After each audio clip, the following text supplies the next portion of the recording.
Ragazzi, siamo a Sorana e niente, ci stiamo avvicinando alla fortezza.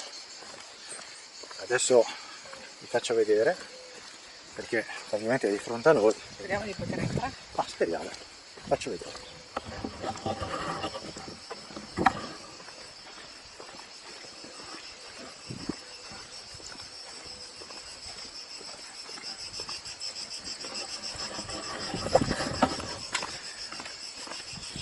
Ora entreremo all'interno, vediamo un po' se è visitabile o meno.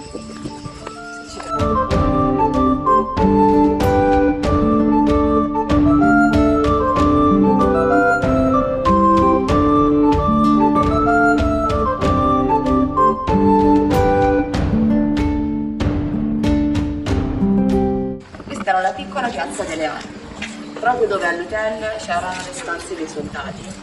E qua su sopra c'erano le stanze nobiliari. Gli Aldobrandeschi era una famiglia nobile, di origine longobarde e provenienti da Lucca.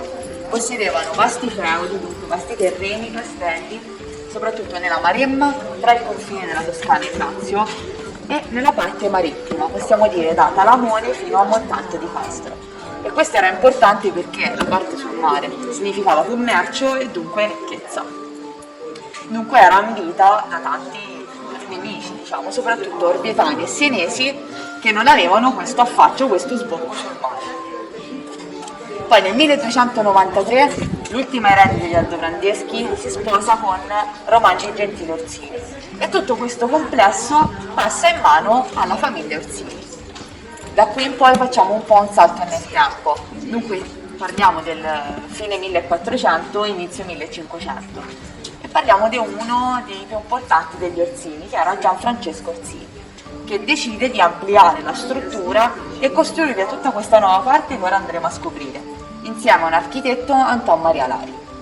Dunque ora proseguiamo di là, andiamo alla scoperta di tutta questa nuova parte.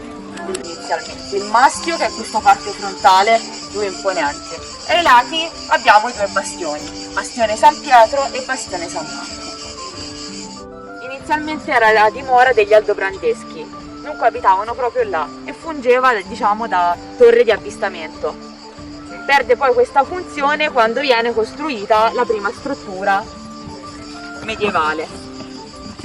Successivamente nel 1801 il masso crolla e porta via con sé numerose case e anche una chiesa.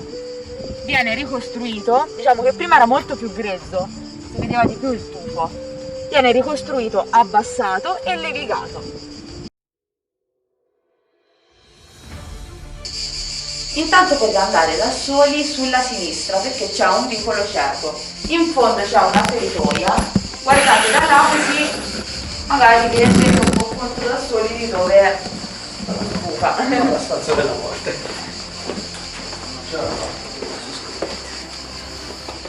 Ah no, vedi l'ingresso.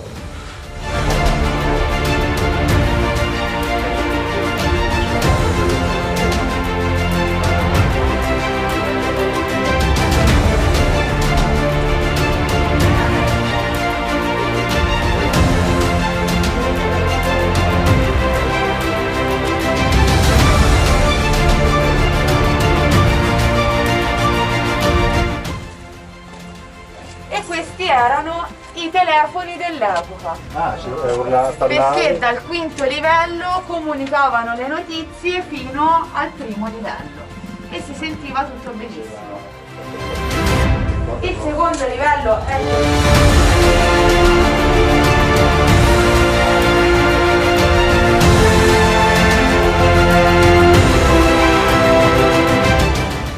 come preferite. No, dopo ci murano dentro.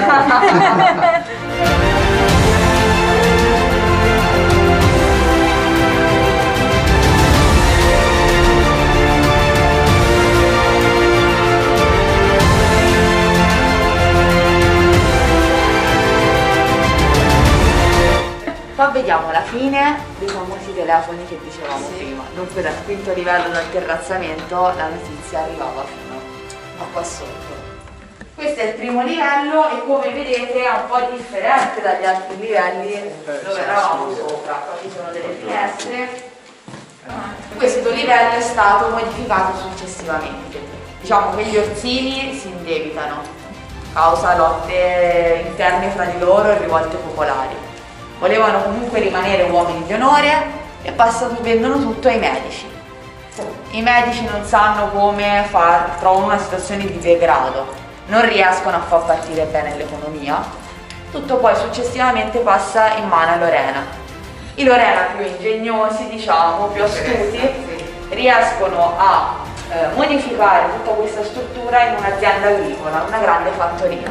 Infatti qua c'è la mangiatoia per gli animali, l'economia riparte perché danno anche dei terreni alle persone, agli abitanti di Sorano, e tutto riparte fino a poi arrivare ai giorni nostri, che poi noi fondamentalmente viviamo di agricoltura.